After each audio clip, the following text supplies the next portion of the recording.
안녕하세요. 유저들의 눈높이에서 대한민국 시사 이슈를 재미있고 쉽게 풀어드리는 시간 시사원 라이브. 저는 이하나고요. 저는 정현호입니다. 반갑습니다, 네. 여러분. 오늘이 굉장히 특별한 날입니다. 4월 10일은 대한민국 임시의정원 100주년이 되는 날이고요.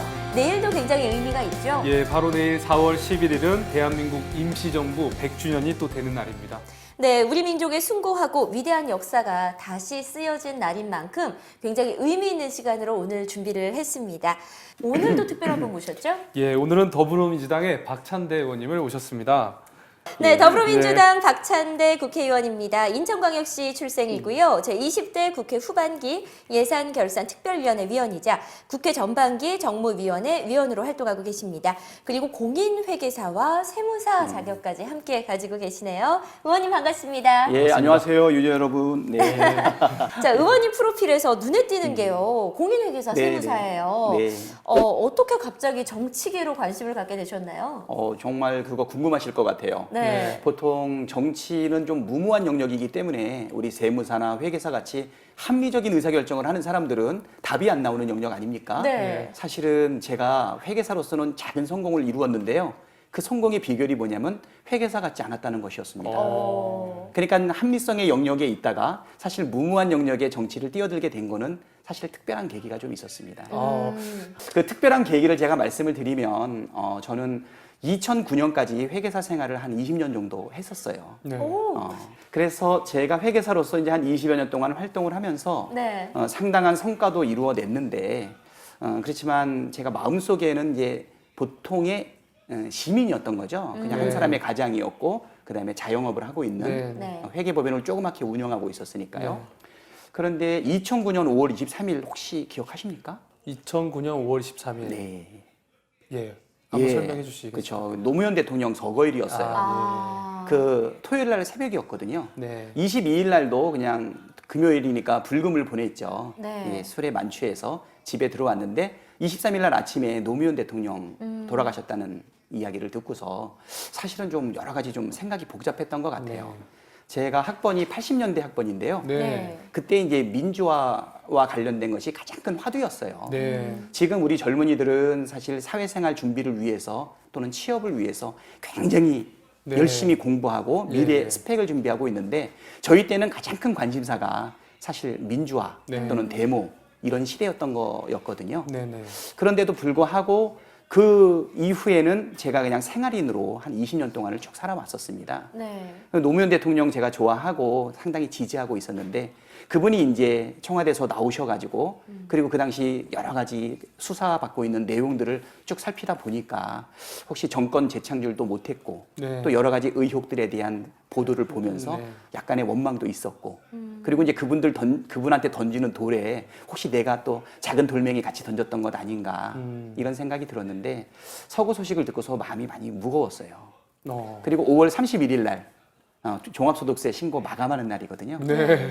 일이 좀 바빠실 거예요. 그렇죠. 근데 31일 날이 서울시청 앞에서 노제가 있었습니다. 네. 그때 이제 노제가 있는데 아무래도 회사 사람들한테 내가 노제는 한번 참석해야 될 것 같다. 마음이 무거우니까. 네. 그래서 결제는 다녀와서 오후에 하겠다라고 생각을 해서 검정 넥타이, 그러니까 노란 넥타이에 검정 옷을 입고 사실 시청 앞에를 갔는데요. 네. 그 노제를 이렇게 보면서 지나가는 연고차에 손을 올려본 것이 제 생애에 노무현 대통령을 가장 가깝게 접했던 순간이거든요. 기억도 많이 남겠네요. 그렇죠. 그 전까지는 노무현 대통령을 미디어를 통해서 봤지 실질적인 가까운 근거리에서 보지는 못했었거든요. 근데 그때 이제 마음이 많이 복잡했던 것 같아요. 뭐 네. 분노, 또 미안함, 네. 그다음에 뭐 어떤 서러움, 네. 그다음에 어떤 각성 이런 게 많이 있었는데 원래 오후에 인천에 내려가서 결제를 하기로 했는데 정신을 차려보니까 다음 날이더라고요. 우리 젊은이들 말대로 사실 멘붕이 왔었던 것 같아요. 그때 이제 제 마음속에 무슨 생각이 들었냐면 노무현 대통령의 말 중에서 네. 민주주의 최후의 보루는 깨어있는 시민의 조직된 힘이다. 힘. 네. 그런 말이 막연하게 가슴에 와닿았던 것 같아요. 그래서 내가 20년 동안을 너무 생활인으로만 살아왔고 경제인으로만 살아왔지 한 사람의 시민으로는 못 살아왔던 게 아닌가 이 생각이 들어서 삶의 지경을 조금 넓혔습니다. 네. 그래서 그 전까지는 소상공인들이라든가 기업인들 네. 그리고 회계감사를 받을 만한 역량 있는 중견기업들을 상대로 쭉 삶의 궤적을 가져왔었는데 네. 그 이후부터는 어릴 때의 꿈이었던 사실 문화, 예술 이런 사람들도 좀 만나고 그리고 이제 시민운동 하시는 분들을 좀 많이 만났어요. 나는 돈을 버는 사람이니까 그 사람들한테 밥도 사고 막걸리도 사고 또 그 사람들하고 대화도 나누고 그래서 그 사람들의 보이지 않는 후원자가 돼야 되겠다. 네. 이런 마음을 가지면서 이렇게 사실은 시민으로서의 각성이 일어났던 일이 2009년 5월 23일과 노제가 있었던 네. 5월 31일이다. 아. 이렇게 보면 될 것 같고요. 보궐선거가 이루어지는 과정에서 네. 오랜 시민운동가였던 박원순이 등장해서 네. 서울시장에 당선되는 그 모습을 보면서 아 이거는 이제 정치와 시민이 구별되는 게 아니구나.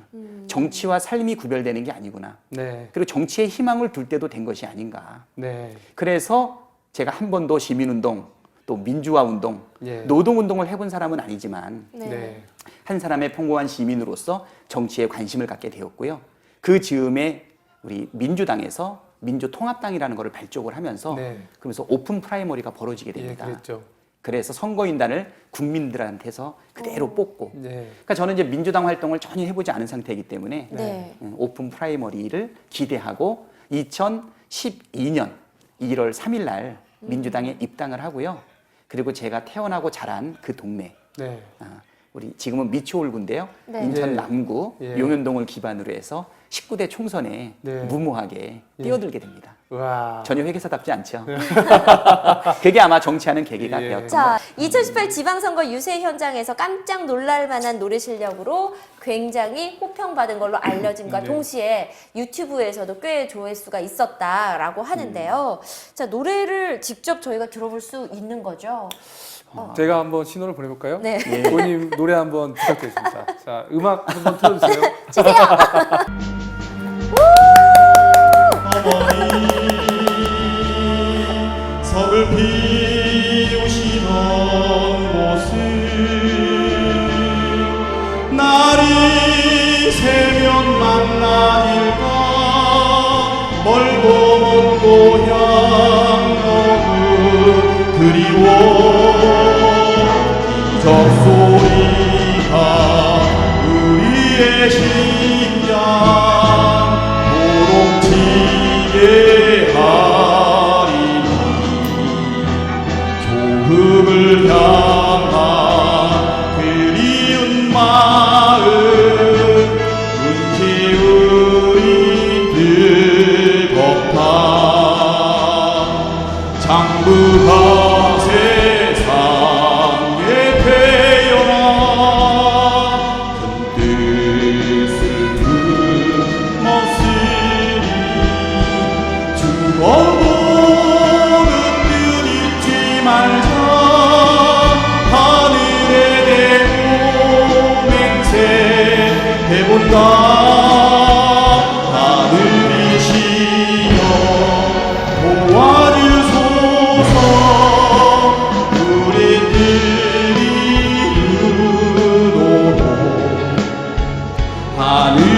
하늘이시여 지켜주소서 우리가 반드시 그 뜻을 이룰 수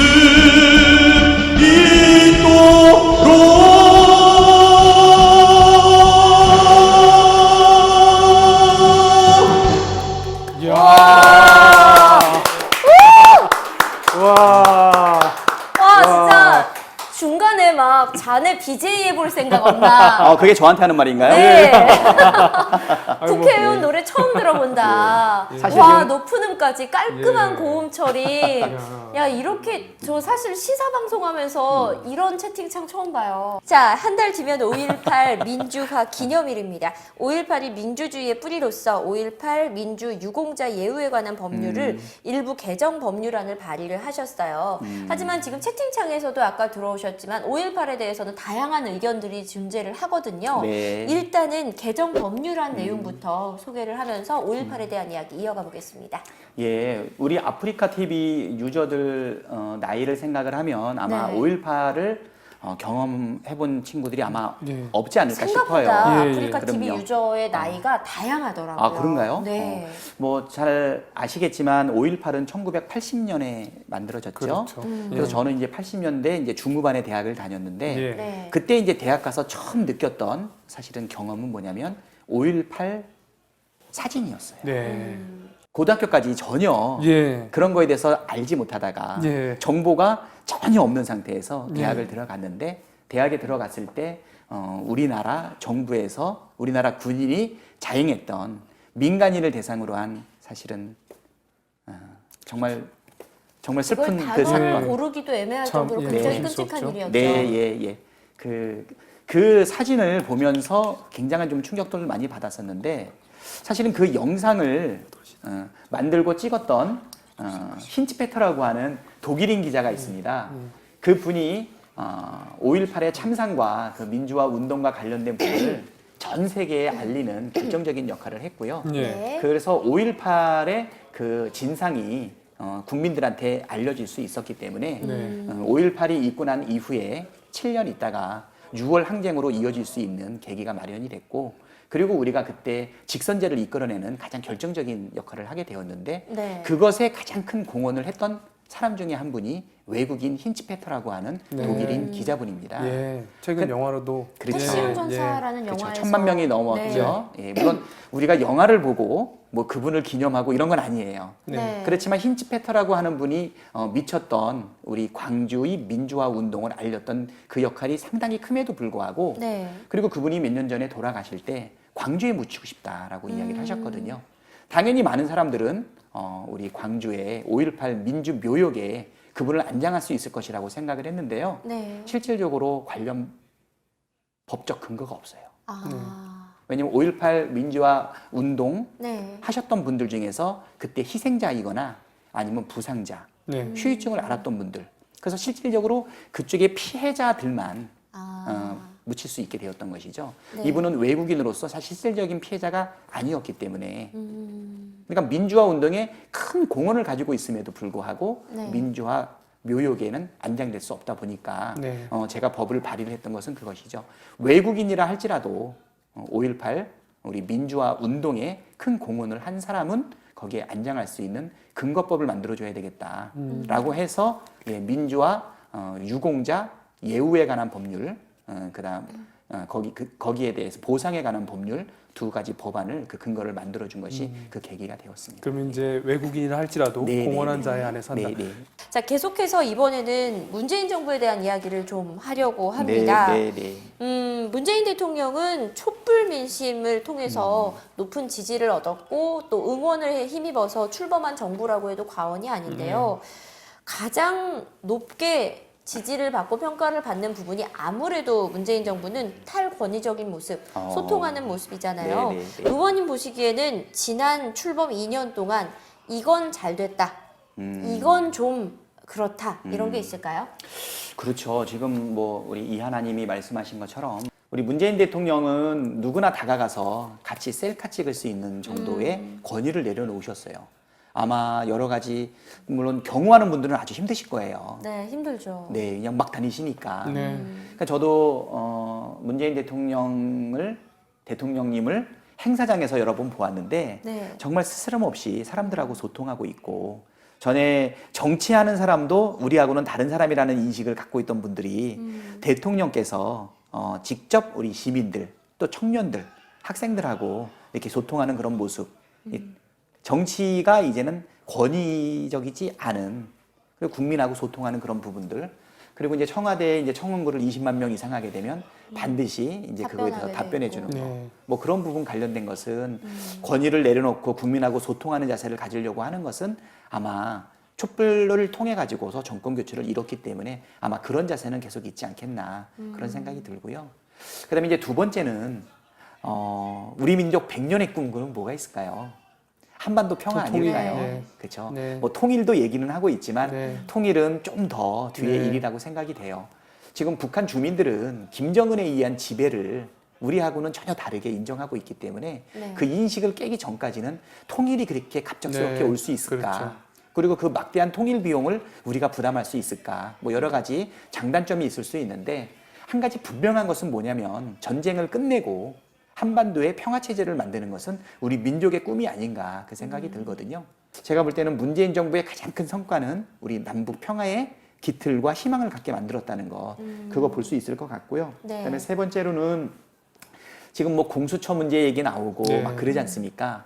어느 집권 정당이 그 권력 기관에 사실 이용하는 거가 더 관심이 있겠죠. 우리 흔히 말하는 국세청, 검찰청, 경찰청 네. 이런 데를 정권이 원하는 대로 할 수 있으면 그게 훨씬 좋지 않겠어요? 그럼에도 불구하고 그런 그 사람들을 이렇게 지배하거나 아니면 권력의 신여로 만들려고 하는 그런 의도를 버리고 공수처를 만들어서 그런 것들도 통제할 수 있고 균형과 견제를 할 수 있는 시스템을 만든다라고 하는 것이 조금 더 특권을 내려놓는 공정사회로 지향되고 있는 것이 아닌가 저는 그 생각이 들고 있어요. 예, 공정사회. 예. 이제는 공정이라고 하는 것은 여러 영역에서 얘기될 수가 있겠죠. 정치 권력도 사실은 한쪽으로 쏠리게 되면 독재가 되지 않습니까? 네.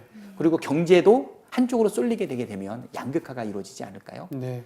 이런 부분들을 모두가 함께 공유할 수 있는 공정사회를 만드는 기틀을 해나간다는 거. 그리고 또 하나는 지금은 문재인 대통령이 취임한 지 5월 10일 날 취임했고 오늘자로 딱 23개월 됐어요. 어떤 성과를 나타내기에는 조금 더 인내를 가지고 기다려줄 필요가 있지 않을까 이런 생각이 드는데 우리가 70년 동안 압축 성장을 해나가는 과정 속에서 사실은 이제 막다른 골목까지 온 것이 아닌가. 그래서 공정사회로의 전환을 이뤄내기 위한 어떤 인식 전환에 사실은 출발을 시작했다.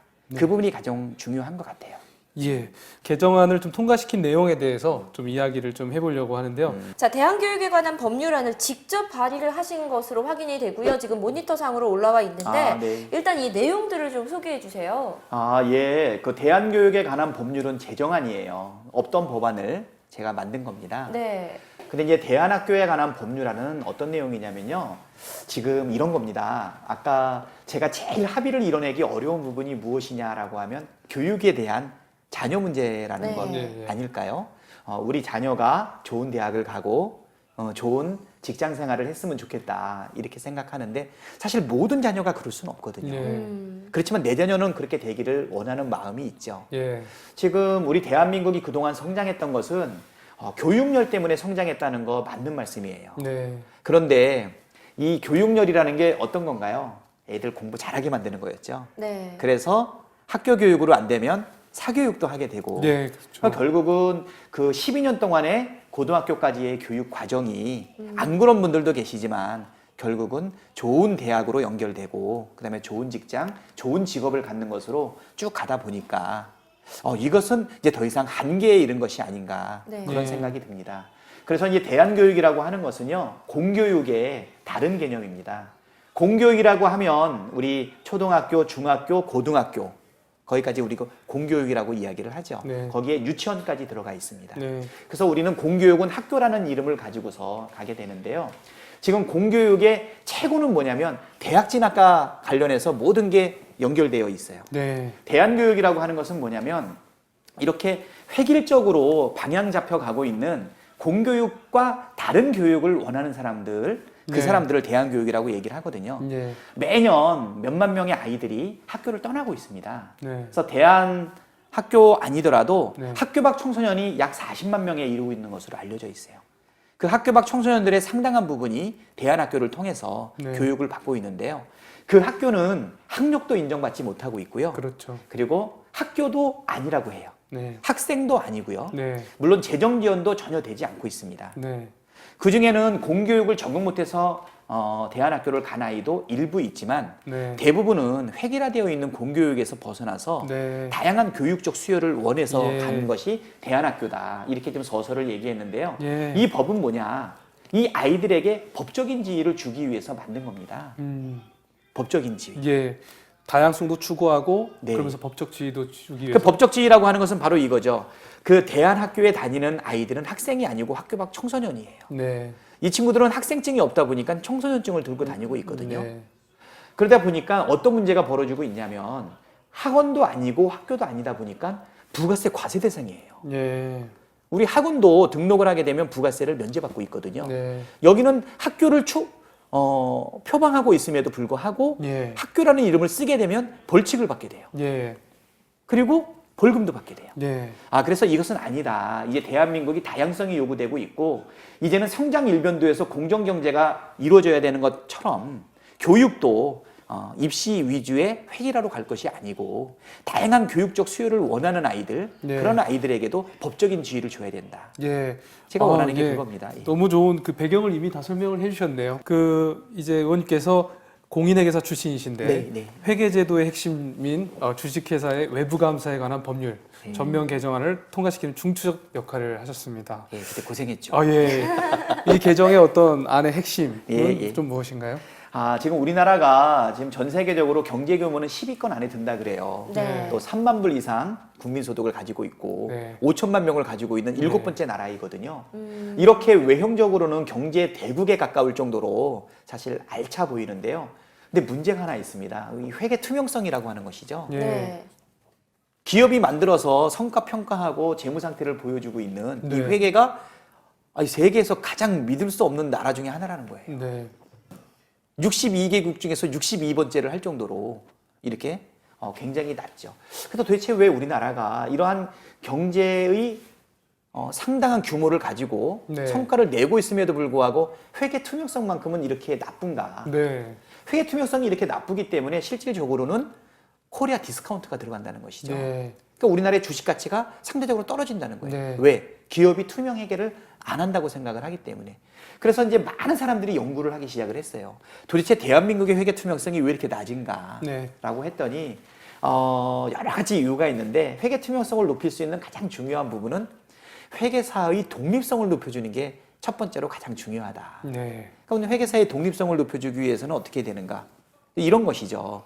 변호사님들은 클라이언트의 법적 이익을 위해서 자기한테 고용해주는 사람을 위해서 최선을 다하잖아요. 네. 네. 우리 회계사는요, 돈은 기업한테 받는데 그 사람을 위해서 최선을 다하면 안 돼요. 네. 우리 회계사를 약자로 뭐라고 얘기하냐면 CPA라고 얘기를 네. 하거든요. 네. Certified Public Accountant라는 뜻인데 여기서 이 퍼블릭이라고 하는 말 때문에 우리한테 요구되고 있는 건 독립성이에요. 네. 돈은 기업한테 받지만 우리가 내는 회계 감사 보고서는 퍼블릭이 보는 거죠. 네. 그렇기 때문에 개인 회계사가 아니고 공익을 공인 위한 회계. 회계사인 것이죠. 네. 공인 회계사가 아니라 공익 회계사가 되는 거죠. 네. 그런데 지금 우리나라는 뭐랄까 대등한 위치에서 네. 회계 감사 계약을 하는 과정에서 기업 측의 영향력을 많이 받는다고 보는 것 같아요. 네. 그래서 상장 기업만큼은 이 을의 위치를 동등하게 만들어줄 필요가 있다. 그래서 어떻게 생각을 했냐면 기업이 회계 감사인하고 계약을 할 때 6년간은 자유롭게 계약을 하게 만들고 6년간 자유롭게 계약을 하고 나면 반드시 3년간은 금융위원회에서 회계 감사인을 지정해 줄 수 있게끔. 그러면 어떤 거를 감소시킬 수 있냐면 계약을 해서 돈을 벌기 위해서 자기를 고용해주는 클라이언트의 말을 좀 덜 들을 수가 있겠죠. 네. 그것을 획기적으로 만든 거거든요. 네. 그러니까 전 세계에서 어떻게 보면 상장 기업을 주기적으로 금융감독원이 감사 계약을 지정할 수 있게끔 하는 법이 이번에 만들어졌어요. 한 20여 명의 의원들이 다 법안을 냈기 때문에 그거를 다 조율하는 과정이 엄청나게 힘들었어요. 우리 간단한 법 하나도 그렇죠. 한 사람이 법을 내도 사실 여야 전체가 합의를 해야 법을 상정할 수 있는데 이거는 여야에서 우리 의원들 20명 가까이가 법안을 냈는데 네. 이걸 한꺼번에 다 조정해가지고서 낸 것은 기적 같다 그런 생각이 좀 듭니다. 예. 자, 오늘 의원님 어떠셨어요? 예. 2시간이 어떻게 지나갔는지 몰라게 지나갔네요. 네. 확실히 제가 말이 많네요. 우리 오늘 10분 형님이라고. 네. 다음에 한번 5분으로 줄여보도록 노력하겠습니다. 그럼 다음에는 출연하실 계획이 있으신가요? 혹시 불러주실 계획은 있으신가요? 그럼요. 네, 아니, 시간을 1시간 더 편성해서 모셔보도록 하겠습니다. 자, 오늘 진행 어떠셨어요? 예, 오늘 너무 좋았고요. 네. 저는 대한민국을 진짜 제대로 바꿔가는 정말 정치인 분을 좀 뵌 것 같아서요. 정말 그 좋은 시간이었습니다. 정말 그렇게 예. 예. 이 채팅창에서 투머치 토커라고 말씀하시는데 아, 정치인이요 예. 말이 많으면 그만큼 책임질 일도 많이 따른다고 생각합니다. 네. 책임감이 굉장히 무거운 정치인을 모시지 않았나라는 생각을 합니다. 자, 시사원 라이브 오늘 더불어민주당 박찬대 의원님과 함께 2시간 넘게 꽉 채워서 진행을 했습니다. 방송 봐주신 여러분들 진심으로 감사드리고요. 저희는 또 다음 회차에 더 특별한 분을 모시기가 힘들 것 같아. 이렇게 말씀 잘하시는 분이 또 계실까? 멋진 분, 또 우리 의정을 위해 애쓰시는 분, 여러분과 소통하실 분 모셔서 함께하겠습니다. 지금까지 저는 이하나였고요. 정연했습니다. 고맙습니다. 네. 네. 안녕.